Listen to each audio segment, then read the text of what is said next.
What's up, y'all? Good evening. Welcome to Fill Your Cup Podcast. The homie here, Spence Crosby, a.k.a. Faiska. I got my other two homies with me. It's your boy, William Taylor, CEO of New Wave Coaching. And of course, Tyler's Wellness, helping open-minded individuals every day. All right, so check this out, y'all. So I don't have the tea for today. So I was going to fake it till I made it, but I didn't make it. So y'all go ahead and fill y'all cups up with whatever y'all want to fill it up with. Just be responsible, all right? Because this is a positive Fill Your Cup podcast, all right? We're going to enlighten some people. We might even talk a little bit of shit. I'm going to bleep that out, though, for y'all, just in case y'all offended. Anyways, we're going to be talking about taking risk. Are you a risk taker? Or are you just going to sit there on your ass and just wait for somebody to hand you something? Oh. Which one are you? Dang, okay, telling them how it is. So guys, really quick with the risk-taking thing there. Yeah, like he asked, which one are you? Are you going to sit there and just literally like let life happen to you? Or are you going to allow yourself to like create the life you want to actually live? And to do that, you got to be ready to take risks. And it's not just, jumping right into something crazy. Everything is calculated. So make sure that when you are about to take a risk, you understand what the opportunity cost is. Exactly, guys. Take a chance, roll the dice, play the game, It's important to take risks because taking risks, you hear a lot of people say like, oh, he's lucky or they're lucky, but it's really just that they're taking risk. And, by taking risks, you're going to have more chances and more opportunities. So that's going to give you more of a chance to be successful. Now, for me, there are some lucky cats out there, seriously, because I just be like, man, if I was in that environment, I would thrive. But hey, it's no excuses. I look at some of these guys, since I have a small YouTube channel, I'm just like, damn, I wish I had that type of weather. Or damn, let me get some of that competition, man. Hey, but like, all jokes aside, whatever environment you are superimposed upon, take advantage of it. Whatever you have, whatever the cards you were dealt, just take advantage of it. Guys, talk to me about taking risks. Most importantly, though, what kind of risk did you take to get you to where you are now? I classify you guys as young, successful entrepreneurs that you guys have great vision. So talk to me, Tyler, about the type of risk that you took. Yeah, so for one, it was kind of crazy. Becoming an entrepreneur was a big risk and a leap for me, right? At one point, I had 5 jobs that I was working, and it was pretty good on like the path that I was going. I was in a bank, and I had a lot of opportunity to grow in that field. But what happened was I was seeing people that were like my age coming in, depositing checks that were bigger than my 2-week paycheck, like every other day. And so I was, just curious. I asked them like, hey, how are you doing this stuff? And they're like, oh, I started my own little business here and there, and, little story here, So I would get that type of influence. And then, through reading the audiobooks that I had been, given through Will here, it sort of was planting the seed in my mind to just be like, hey, you actually can do this, right? And so I started to see more opportunities as I was learning more things. And then one day, I literally put on my Snapchat, or actually my Instagram story, a poll. I was like, hey guys, I'm feeling pretty confident, in my abilities. Should I quit my job? And the majority of people said, yeah. And so that day, I literally quit my job and just went full on into the entrepreneur world. I didn't even have a business at that time. I just had a plan. Those people that say quit your job, I bet they still had their job. They probably was just like, just quit your job. I'm just gonna be like, hey, quit your job. I might clock in tomorrow morning though. Like, damn, okay. But hey, that's a pretty unique story. And hey, you see where he is today. Ill Will, go ahead and take it off real quick, man. What's your risk, man? Talk about that risk. All right, man. Talking about risk, man. I remember a big risk for me. I mean, it wasn't that risky, but it just kind of felt like out of place, out of the comfort zone. There was a time I was working a factory job. I used to work full-time factory job, you know what I'm saying? And I had a friend of mine, and he was a trainer at a boxing gym. And he said, hey, man, why don't you see if you can come up here to this boxing gym and become a trainer? So I said, yeah, I thought about it, whatnot. Eventually, he ended up talking me into it. I show up, it's kind of hard. I'm not really used to boxing. It's a new thing I've never done before. So you got to learn all the moves. The boss up there at the time, she's kind of like, on your, she's just in your face, like, hey, are you ready? Are you doing it? You're not on it or whatever, she's just kind of critiquing you, just trying to push you to get better. And, it kind of felt like I was out of place, but after a while, just getting comfortable, getting in that place, where I can kind of practice some public speaking. And, it's kind of scary, getting in front of people on a mic and talking and telling them, what exercise to do and motivating them. So doing that has really allowed me to get out of my comfort zone, and it felt risky at the time, but it definitely is a great opportunity, and I have learned and grew a lot from just taking that small risk, and that eventually led to me becoming a personal trainer myself and opening my own personal training, kind of like fitness company, stuff like that. So, yeah. Okay, and I love the stories because they always have that, like, they see a person or a person reaches out to them and offers them, like, hey, maybe you should do this. And you kind of, that's why it's always good to have people in your circle or people that you associate with doing the same thing that you're doing. I can recall a moment in my life, and ever since I was in late teenage, early 20s, I was always an entrepreneur at heart. But the tipping point for me was my late 20s when I was working for TS motherfucking A. I couldn't stand them. I hated that job. And I know y'all hate them as individuals too, because they are pieces of shit. And I'm going to bleep this off for you guys, because I know I'm going in right now. But listen, I hated that job. I hated the coworkers. I wanted to isolate myself. At that time, I was with my girl, and I'm thinking like, damn, I got to go ahead and get I'm gonna give her a baby, get married. I'm at the white pit. Oh my gosh, just fire me right now because I can't talk. Anyways, the white picket fences, the kids, the minivan, all this extra shit. And I'm thinking like, okay, I gotta provide for my family. Go ahead and be a provider. And then I was just like, what the hell are you doing, Spence? Do you really want to do this? And I'm like, no. And I met a guy down in, when they shot us to Georgia, Glencoe, Georgia. And I met a guy, my homie still to this day. And him and I, we used to make jokes in class like, you about to go full time? Hell no, I ain't going full time.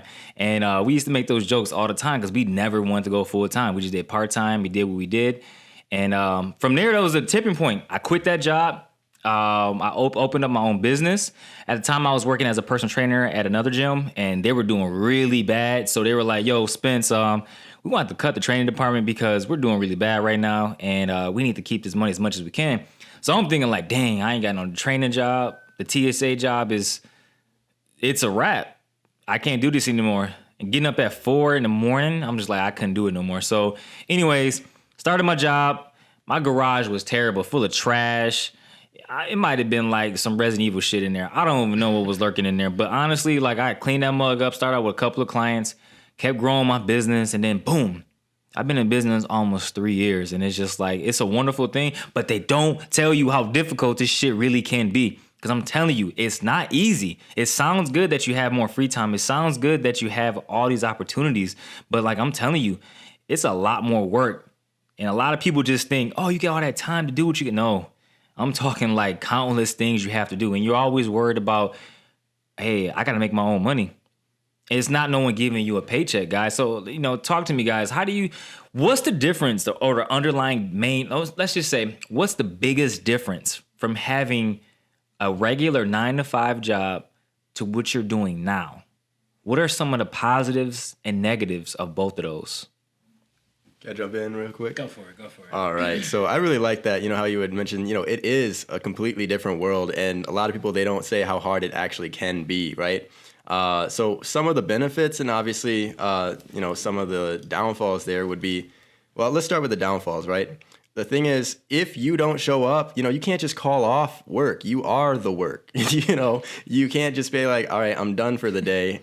You won't get paid, and if you do that, then your business is reflective of how your actions are. And so, if you're an employee at a company, you might not see it as like, oh, I'm representing this company all that way. But if you are the company, people see your actions and they represent your company that way. So they're going to see what you're doing and they're going to say, oh, that's what his business stands for. So you are embodying something way bigger than yourself when you are, becoming an entrepreneur and doing this whole journey yourself. And obviously, it's going to be constant learning. Like the thing is, about this business, the part I love the most is seeing my progress and growth. And to have growth is to learn. You always have to be learning new things. I'm always getting some new audiobooks, listening to some new stuff, listening to some podcasts, and, literally always trying to develop myself and my business because it's one, it's connected. So when I level up, my business levels up. And so that's a great benefit too, is when you are leveling up, say for example, you're at a job and you might have a month where you're absolutely killing it for the business and you're bringing in tons of sales like I used to when I was selling cars, right? Yeah, selling cars was great, it was commission based, but who's getting the majority of that money? It's the company. So if I'm doing really great in my own personal business, I get to personally see that reflection. I get to maybe buy something new for the business or whatever it is. I can set goals for myself that I can achieve as landmarks. And I'm responsible for the well-being of my company and myself. Yeah, like Tyler says, one of the good things is you are your own boss. You don't have anybody telling you what to do. One of the bad things is you are your own boss, So if you don't show up, you don't get paid, Definitely requires discipline, man. Definitely requires discipline. And a lot of the key factors that they teach you at your job as an employee, So that's just to say if you are an employee somewhere and, you're hating your job or whatever it is, really just embrace it and try to seek out and find the structure that they have in place for you. They have structured break times for you. You take a break at this time. There's certain protocols that you might have to handle, certain paperwork that has to get done. And it can be official stuff, that you have to do. So just really try to embrace it and to get the most out of wherever it is that you're at, try to pick up some of those qualities that it is, where it's showing up on time, for your clients or for your job, pretend like it's your business, and then eventually you'll be able to figure out, maybe you can find your passion, what it is that you're passionate about, or if you can find a job that you are passionate about and maybe try to work your way up into the kind of entrepreneur side or the corporate side of that company, and you can kind of make a name for yourself there. But yeah. Tyler pointed out one thing that really struck with me: the commission that you would make on those type sales jobs. Working as a trainer at the gym I was working at, I remember walking in, and I know they saw food from a mile away. I like to think that my charisma got me that job. At the same time, they knew I was ignorant. I remember I would charge these extensively expensive packages to these people. And then I remember the guy that owned that part of that franchise gym, he said, hey, you'll get I think 10 or 15% of the commission. In my mind, I'm like, yo, okay, cool. I'm selling these $1,000 packages. I'm like, okay, all right. I'm making some decent amount of money on top of training people and getting paid too. I wasn't even getting a solid base. It was all strictly commission. So I was in there trying to sell, and I didn't work my ass off like I should have, the mindset I have now, because I was working on other things as well. But they was giving me scraps, and I realized it starting in probably the I would say the first part of the second year as a trainer. That first quarter, I'm like, yo, they're not giving me good money. But I was using that, and I was studying their system and trying to formulate my own system for myself. And I realized that, 10% isn't nothing. I mean, any young trainers on a rise, guys, know your worth. If you know you're a damn good trainer, which I felt I was and I still am, know your worth. Don't just settle. And if you have to take that low paying commission, go ahead and get your months in, get your time in there real quick and bounce out that mug and get your own system of training. It's not that hard to start your business, but what is hard is remaining consistent. That's the hardest thing, because like Tyler mentioned, you are the face of your business. No one's going to get up and be like, get up and go to your job. Like, you have to get up. It isn't like a 9 to 5 when you could just clock in, your problems are pretty much alleviated. Yeah, you go to work, you complain, but when you're an entrepreneur, it's difficult. And guys, I know you guys know firsthand, just doing this and me working with Tyler personally, I see the amount of work that he puts in. Even I see the amount of work that Will puts in, but I work more closely with Tyler, and I just see how this man grinds. Like, seriously, I thought I was grinding. I'm like, damn, he might grind more than me. Tyler does go pretty hard. He goes pretty hard, So it just shows you that, guys, you have to take a risk, because we took a risk not only for our own sake, but for our own happiness. We don't want to do this working for someone else the rest of our lives. Major key in there too is one of the things I want to also say is when I did decide to say take that risk, right? The jobs I worked, I didn't really mind working at the job, right? But what I realized was, if I was going to work that hard for someone, I want to be compensated for the amount of work I'm going to do, right? And as Will's saying too, those jobs are teaching you practical skills. They spend thousands of dollars to have these trainings, and they will train all of their employees. That's skills that you can take from that job that you didn't have to pay for. And now you can take that and literally build something on top of it. So again, just recognize the skills that your jobs are trying to teach you. And if you want, take that extra step and start to apply it outside of your job just to see where it even takes you. And once you start to catch some momentum, that's when you know it's like, hey, I can really do this for myself. Let me take the leap. Just another thing you can hit on too is owning your own business is definitely going to be harder than working a 9 to 5. 9 to 5, they already have the system. They give you the time card. You're going to punch in. The system's already built, but as an entrepreneur, you're going to have to build that system. You're going to have to be the system. You're going to have to do systems check to make sure that the system is working effectively, smoothly. So it's definitely going to be challenging, but the key is to find something that you love to do. It's not so, it doesn't hurt as much as me going to the factory job and punching in and doing something that I hated to do and just being there to make money. But versus now, it's something that I love to do. I love to help people get in shape. I love to help people, with their nutrition and things like this. It's very passionate to me and something I enjoy doing for myself. So I also enjoy doing it for others. So just a major key: find something that you're passionate about, and something that you'll stay up late for, something that you'll stay up late and you'll grind on it and work on it. Whatever it is, whatever it is that you do in your spare time and you just lose track of time, that's probably the thing that you're going to enjoy doing as your line of work. And the biggest thing to take from what we're saying, too, is working as an entrepreneur isn't for everybody.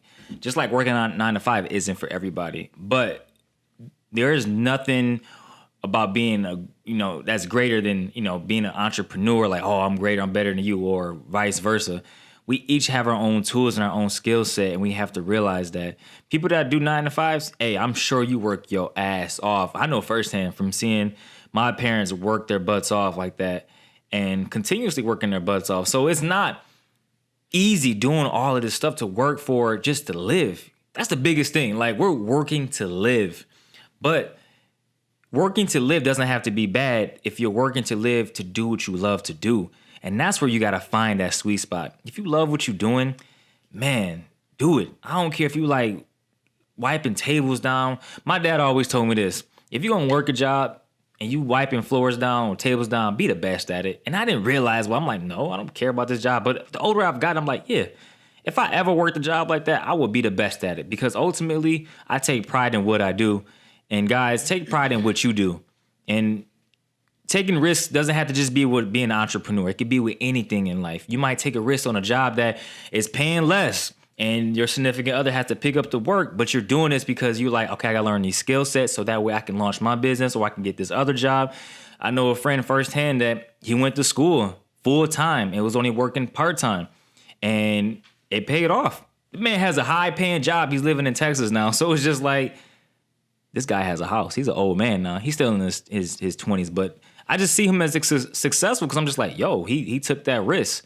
So guys, taking risks is something that you have to do to get out of your comfort zone, because it's easy to be complacent. Talk to me, guys, about complacency, and what is the first step you think to taking a risk? The first step to taking a risk is probably going to be calculation. You don't want to take all your money and go to Vegas and just throw it in a casino and hope that you're going to win. You want something that's calculated, calculated risk. So like you said, your friend in Texas, he bought a house. That's kind of something you can break down the data. You say, okay, there's so many people who bought houses. They cost this much. You got options. You can get roommates. You can have family move in with you. You can, do whatever it is. There's a way to figure it out. So when taking a risk, I feel like it's important to take a calculated risk, and kind of go through the situation first and kind of see, well, what could go good? What could go bad? How can I prepare for this? and just try to strategize and figure out the way that you can make it work the best for you. Yeah. Calculated risk. Nothing crazy. Nothing crazy. And personally, for me, one strategy that I've developed, through this journey is what I like to call the 4-step plan to achieve success. And step number 1 is to decide exactly what it is that you want. And once you know what it is that you want, you can start to have those, calculated options for you. You got to make the plan. That's step number 2. So when you decide what you want, now you got to, figure out what steps you have to take to actually get there. And that's, deciding what calculated steps it is. Am I going to start by just studying something? Am I going to start by getting a mentorship or whatever it is you have to do? After you decide those steps, it's time to take action, execute your plan. And after you start to execute your plan, life is going to happen, but you have to be relentless. That's step number 4. And to even add to that, being relentless, envision what you want. Like I'm a sole believer in believing what you want. You gotta literally eat, sleep, shit what you want. My brother's a young boxing star, right? And I tell him, like, do you envision yourself being a champion? And I ask him seriously, like, and I want to test his conviction to see if he's really ready. And I'm like, I see it, you're ready.